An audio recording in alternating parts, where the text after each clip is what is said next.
watching the videos today. Just woke up. Yes, I'm wearing the same shirt from yesterday. Yay, I'm kind of tired, so I'm waiting for my dad to get home. So right now we're just gonna sit here. Oh, my brother got his haircut. My dad did it. And you know the Mystic Baby doll? He's getting one. I already have one. Y'all know you've seen her in my video. You know what you said? I'm gonna grow my hair out, and I'm gonna let it grow out, and then Jay's gonna give me some dreads. Yay! I like the ears. Yes, she's gonna give me some dreads. Stop moving the trailer. I'm not breaking my hair. It's not a kid. He did laundry. He went to his favorite station. He played video games. He was just a special kid. He was smart, and he was nice, and he was friendly, and people could listen, and she didn't have any closure, she was happy. Sandra and her husband owned an auto towing business, and Travis was part of the company profile.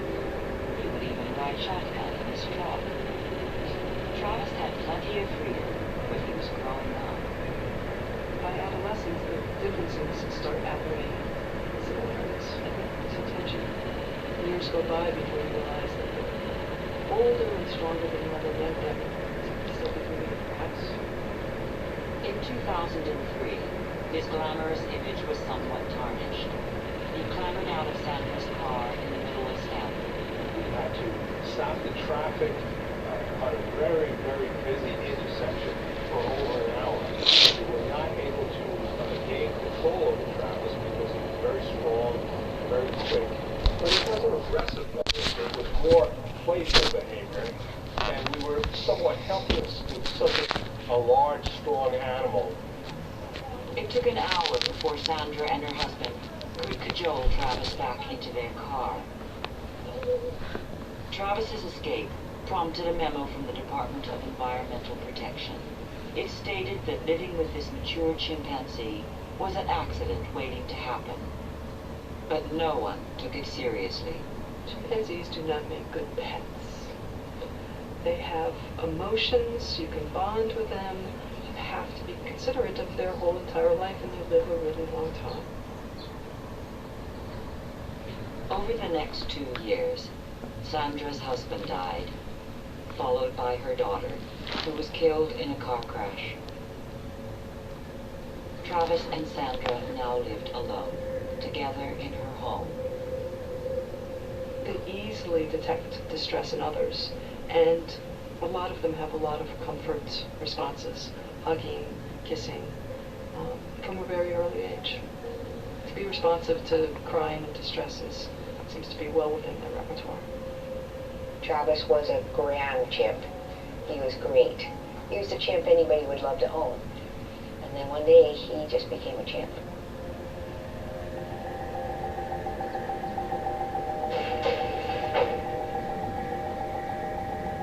Travis was acting, for lack of a better term, a bit rambunctious that day. And Sandra claims Travis actually picked up the keys and used the keys to unlock the door in the kitchen and released himself out onto the property. She tried to coax Travis back into the house, and when she had no luck, she called her friend Charla. Charla Nash was a work colleague and friend, and had known Travis since he was an infant.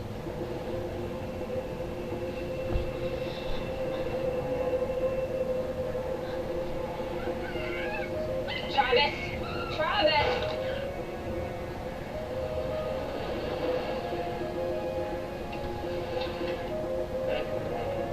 She brought a toy for him as a gift.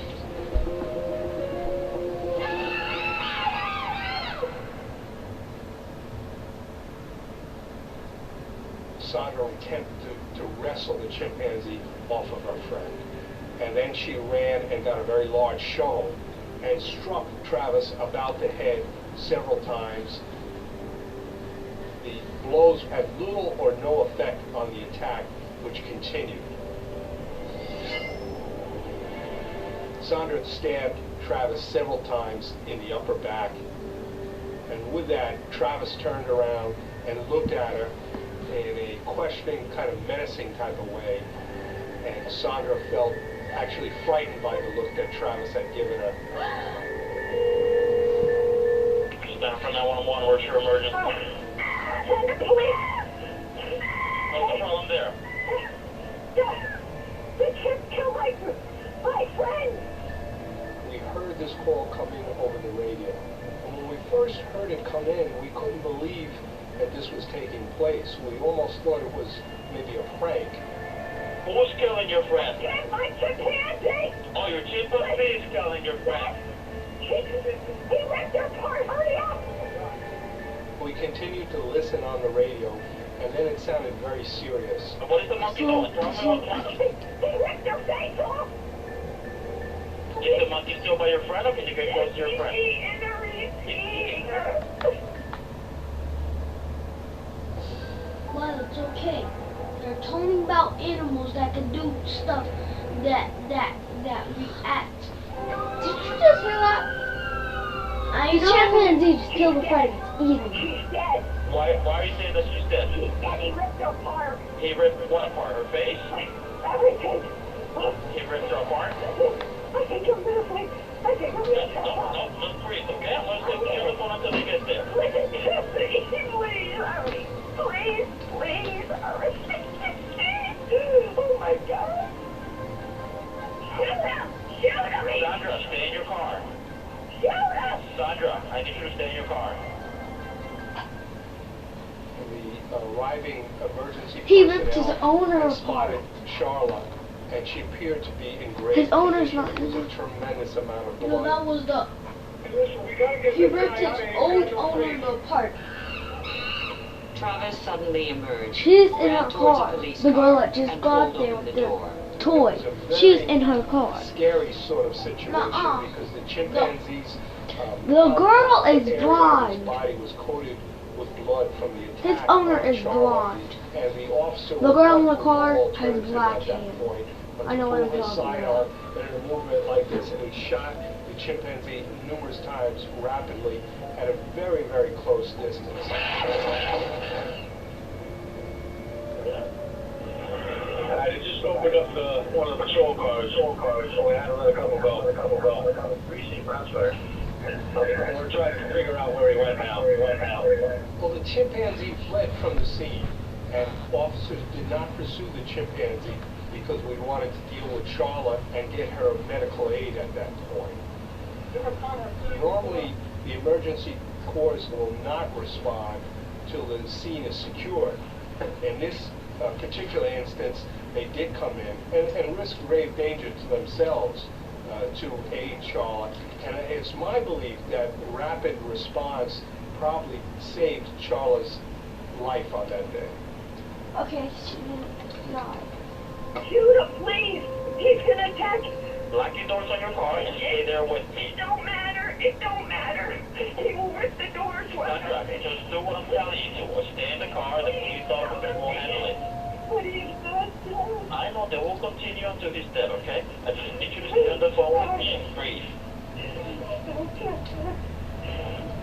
He's not dead. He's not dead. Oh, God. Someone was detected at your front door.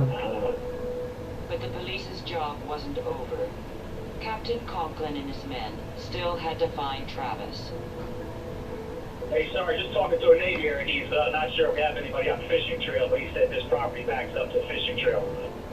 We went back to the area of the shooting right near the car, and we were able to pick up the blood trail. And it was a very pronounced blood trail, and we were able to follow that trail. And actually, the chimpanzee Travis entered the house via the front door, which was left open. There was a lot of apprehension. We had seen what this chimpanzee had just did to Charlotte. Right. Check the left side. So we took our time and we followed that blood trail, and very slowly, methodically working together as a team through many different rooms, down hallways, there, many different turns. They could actually.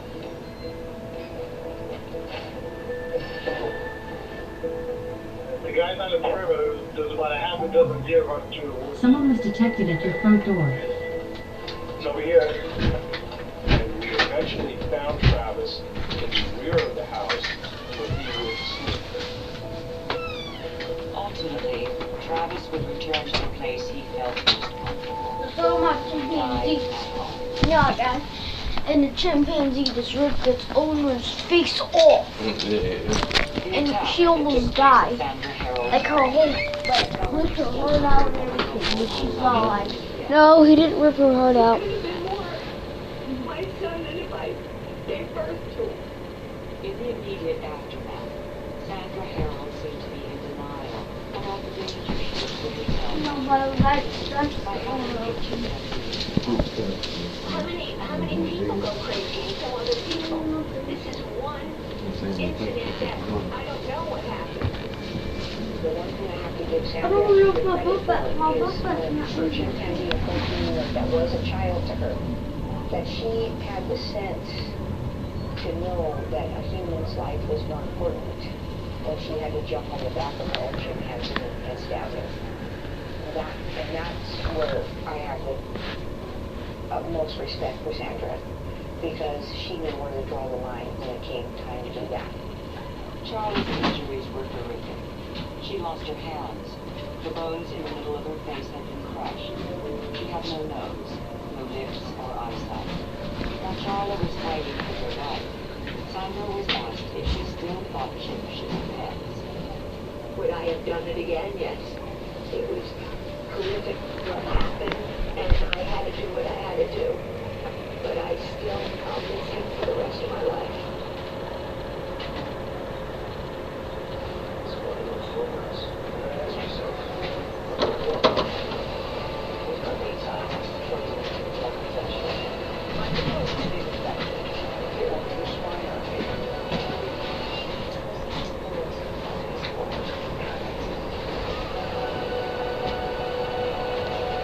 We'll see what I can do.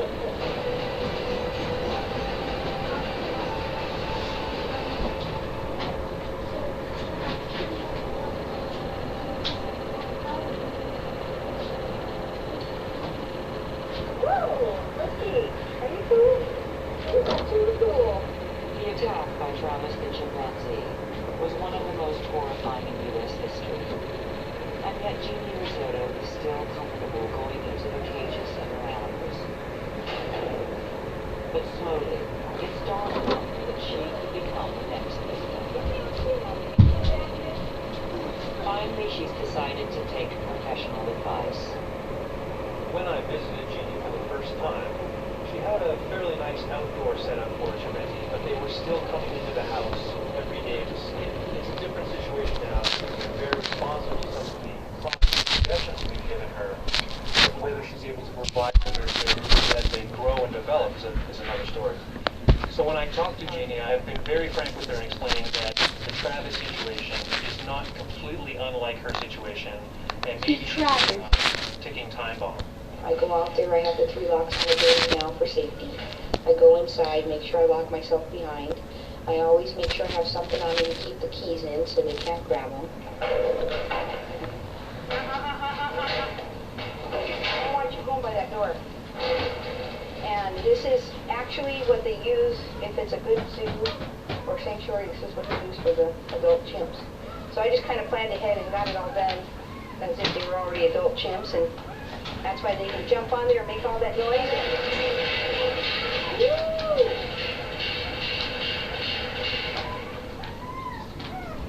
She had no choice. He went on their side.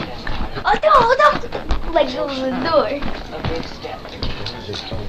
She's trying to make it look at the TV, so because it's recording to the TV, so they could look at the things. You get out more free time, and you don't miss your child. You know, they're gonna come home on Christmas and He said Thanksgiving. that chimpanzee guy that said he's a And dog. LaDonna Davis. She sings that low I know why it was like this. Tragically, they haven't seen him since June 2000, Like it was just shaking like, when he mysteriously it was like, disappeared from his new sanctuary. and I was like, a dog! That chimpanzee was like, a dog! Whoever has them takes care of them. Someone was detected at your front door. I believe he wants to come home too, but he probably just doesn't know where home is right now. All they know now Quite often on a Sunday afternoon, our favorite outing would be to go to our local park. Sometimes we would take the hot rod. It had lots of beautiful trees growing. They could sit up there and feel those trees and go up and it was nice to have you in the sight. The kids would run after them. They couldn't climb up the tree, so they'd stand there and clap their hands at them. They'd clap back. It had an airplane. And with this plane, there was an open cockpit in the front, and that would allow kids to roam all over it. And so Mo just loved that plane. He could get up there and just have a good old time.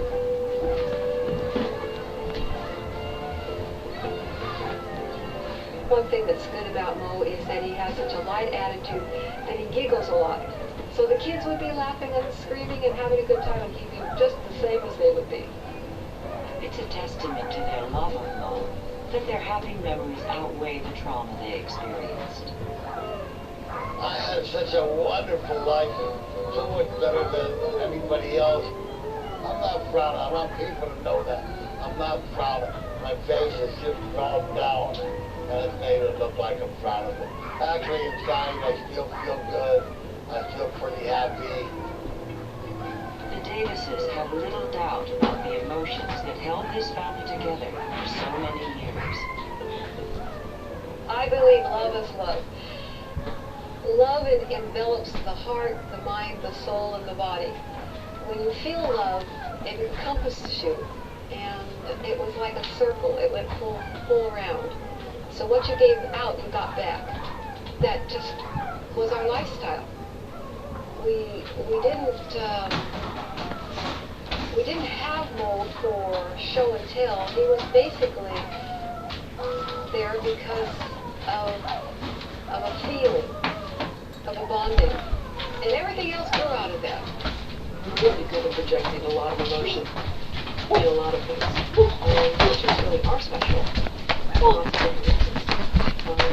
Stop, because I'm still recording. A great deal of affection for chimpanzees that live in the wild, too, and the richness of their natural behavior. I still feel that connectedness, even if you're not actually interacting with them. So there's something special about chimps for sure. For many chimpanzee owners, the unconditional emotional bond they feel outweighs the risks to themselves and their animals.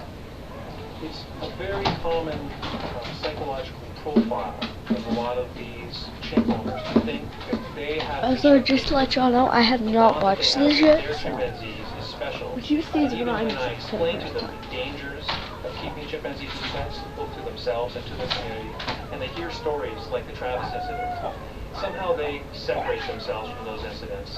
They don't think of themselves as those types of owners. They've done something differently. Rain, you want another one? The problem today is that there are dozens, perhaps even as much as 100 chimpanzees in pet situations, living in homes, basements, garages. And these are inappropriate no matter how nice the owners try to make those environments. There is nowhere to relocate these chimps right now. The sanctuaries don't really have any room for any more. The zoos are full as well. As a result, many owners will keep their chimps. Some of them may be living on borrowed time, and the risk remains that animals that are simply following instinct will end up losing their lives. I've had to stick up for myself and having them, and I put up with a lot. I can guarantee you it would be over my dead body before anybody takes a child from me or a chimpanzee from me. That's how important they are to me. It will be a while before the practice of chimp ownership becomes a thing of the past. Until then, the attraction will remain potentially fatal.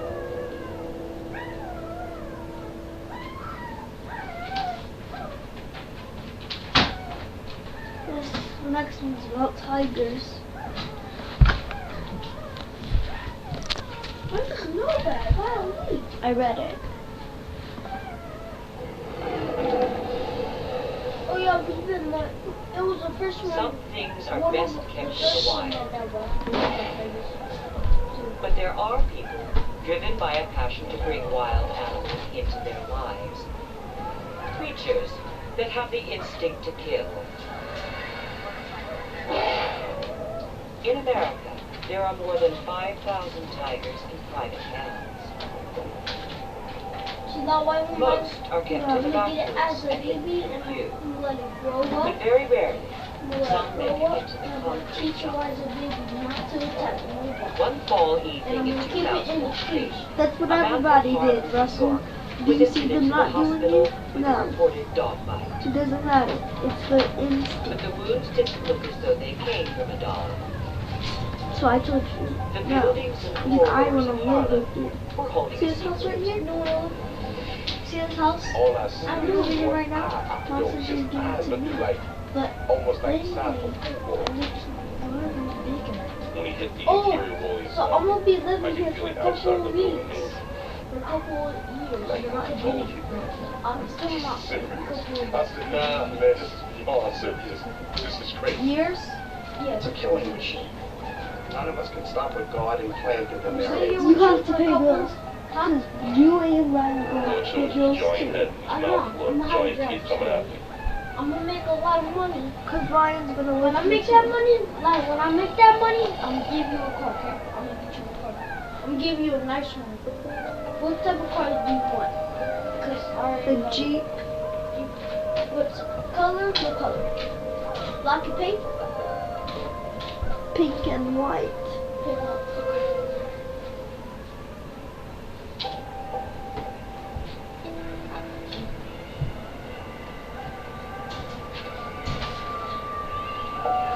Antoine Yates had lived in New York his whole life. As a small child, he was the apple of his mother's eye. I used to drive my mom's crazy. We'd go to your local Woolworth, and there's a big pet section there. So every time we went into the store, as she'd go grocery shopping, I'd run over to the pet section and run through the store and find her. As soon as I find her, I'm crying for different animals. Hamsters, turtles, fishes, birds, rabbits, guinea pigs, horned snakes, garter snakes, so forth. But what really attracted me with animals was the peace, the peace of just being with them. It was like everything with them is very much unconditional. You love them, they love you back. And there's no, you have to be somebody special. You don't have to be this type of person. Just through your love, that's all expression you have to give.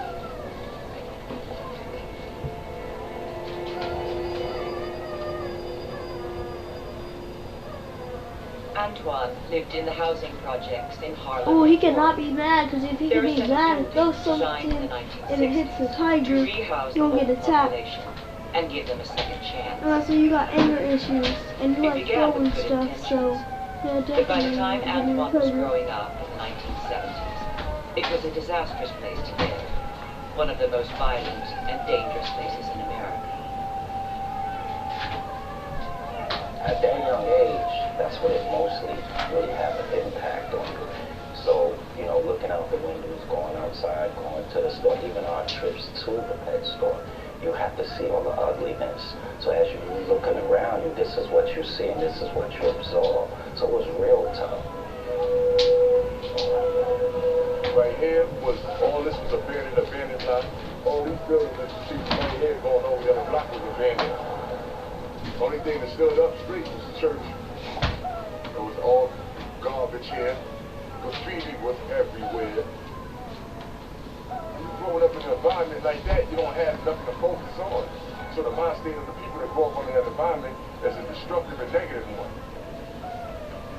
Antoine chose to retreat from the streets and create what he thought was his own better life in his apartment. His solution was to focus on his great love, animals. At that point, I started to see a vision in myself, what I really wanted to be, you know what I mean? And outside of my home, I didn't want to be that. So do I continue being passionate about my love, and do I go forward, or do I get distracted and go a different route? For Antoine, this meant sharing his life with animals that were no longer standard household pets. So, you know, one of my first exotic animals was a squirrel monkey, and then I started getting into boa constrictors and pythons. Antoine's small apartment in the project was slowly filled with exotic pets, allowing him to block out the grim reality of the outside world. Meanwhile, Antoine's brother Aaron had no such distractions. On the chaotic streets, he was sucked into a life of crime. At the age of 17, he was sent to prison for 7.5 years. But during his time in jail, Aaron had little idea of how his brother's focus in life was shifted. I used to get letters from in prison. People would write certain things on it that was like almost like it was scripture, you know. And I would look at it and say to myself, what is he talking about? What does this mean? He would write things like, you know, the lion's den, like lion's den, and then he would put something like chapter 2, verse 24, and it was like he was writing his own life. When Aaron was eventually released, his mother told him that his brother had something remarkable in his apartment. When I finally get home, I said, how's Antoine doing? My mother tells me, she said, oh my God, I'm crazy. They start laughing, they start chuckling. So I start laughing too. She said, we'll see when we get there. So I said, all right. And I hadn't seen him in 7.5 years. So we embraced. And he's telling me, he said, I got something that I need to show you. And me being me, I'm, you know, acting cocky. I walked over to the room, I looked to the door. All I see is one eye. His eye looked like, almost like the size of a football. But it was shining. It was like a bright color. I jumped back. I said, yo, what you doing with this? Like, I told you, man. This is serious. I said, nah, man, this is beyond serious. This is crazy.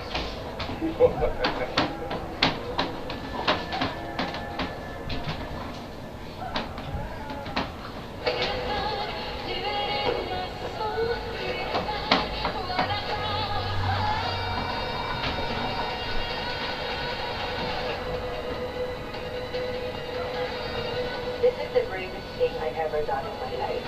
We have been waiting for this day for so long.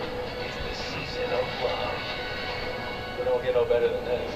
The original love story, 90 Day Fiancé, now streaming on Discovery Plus.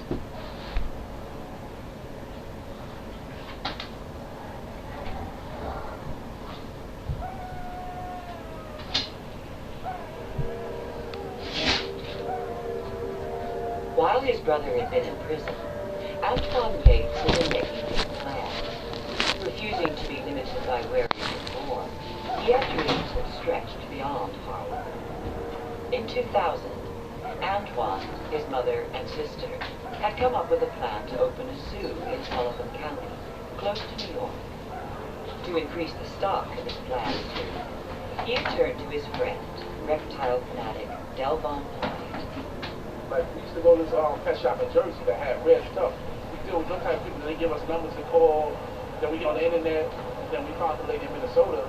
Just went out there and talked to the lady, and she had like acres and stuff. She had bears, she had tigers, she had lions, she had ligers, some tiger and lion mix. She had everything basically. Antoine had decided he must bring some big cats home, and had returned to Harlem with 2 lion cubs and 2 tiger cubs in the back of his truck. He got the paperwork together, showed that he had land and stuff like that. He proved the basic proof. Unfortunately, Antoine had gotten ahead of himself.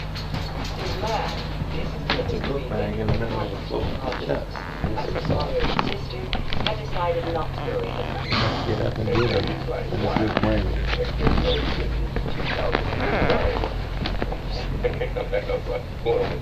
I gotta send him back now. Antoine fell in love with Rose. He was finally convinced to part the three of them. But there was one he couldn't let go. A tiger cub he named Ming. My relationship with Ming was very unique. We had a bond that was basically unbelievable. Time passed, and Ming grew up without ever leaving the apartment. Eventually, Antoine found himself living with a 500-pound adult tiger. And in his eyes, he believed the bond with Ming had become a profound connection. To be close up on this beautiful animal 24 hours a day is magical. So I started to really understand the big cat in its most intimate moments. It's kind of a empowering feeling to think that you're in control of something so big and dangerous.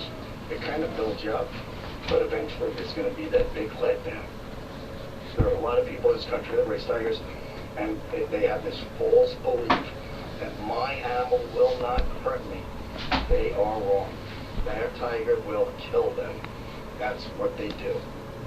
But Antoine was blissfully unaware. Daddy, can you give me my shoes that are in front of you? Had become a spiritual At that point, I was ready to disconnect myself from the world. He came like the Dalai Lama, where you don't need nothing in the world. Nothing meant nothing. I'm gonna say he never came outside. Stayed in the house. He really like gave up and he could have what he could have done. He really did. He forgot about all this. He was dealing with himself, and because of him dealing with himself, he was able to communicate Wear and those relate with to no his jogging family. pants. You know, Wear tennis shoes. the whole everything. Antoine felt close to animals than humans, and felt safer inside with an adult than he did outside on the street. Even though Norman Antoine, he knew the rest of the world would never understand. We had to put boards, wooden boards, inside of the windows to stop him because he just had a thing about looking outside. Someone was detected at your front door. And I had them look up, and he used to look outside. My kid's mother like, yo, he look at him. I'm like, oh man. And right across the street from us is an old folks home. And when it's hot out, they just want to sit in the window and just look at everything and get a breeze. They happen to look and see him. And they will say, yo, I seen a tiger. But if you seen a tiger, ain't no tiger out here, man. What you talking about? Being a tiger out here, man. You know what I'm saying? They thought they were crazy. They thought they were actually crazy. By incredible luck, no one outside of his close family knew about the existence of Ming. Life carried on with Antoine and his tiger, until one morning a tiny ailing creature appeared in the corridor outside. We found a regular domestic cat that was sick and dying, and ironically, this cat wound up on my doorstep. So I brought the cat in, and I nourished the cat back. Antoine named the stray Shadow. Ming now found himself sharing his territory with an alley cat, and the dynamic in the apartment changed. I had just walked by him. I said, everything good? He said, yeah, everything all right. But the way he said it was like, so I said, I'm not, because I can feel it. So while I'm upstairs at my friend's house, I'm listening to music, some beats, and something tells me, yo, go downstairs. So I said, all right. I go downstairs. When I go downstairs, I'm walking down the hallway toward the apartment, but I see the door cracked open. Automatically, my antennas went up.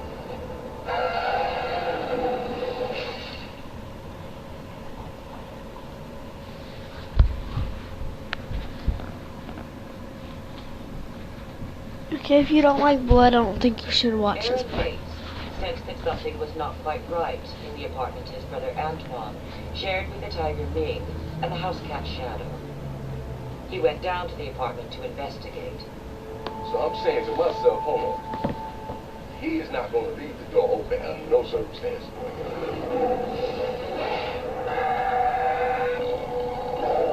I open up the door and I see him on the floor. And he's shaking. It's almost like he's going into shock. Ming had gone to attack Shadow. Antoine stepped in to save the house cat.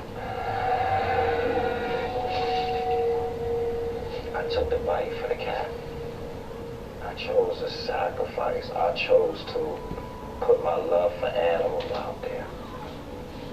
These are dangerous, predatory animals that strive on instinct. He didn't want to save his brother? To curb the instinct, or at least What? understand it. No, it's his in brother order to that say, just you got know what? bit. I have to get my leg. He's not gonna go in there. Antoine believed that his relationship with Ming The bald guy just got persuaded bit. the huge cat to walk away, even with the taste of human blood in its mouth.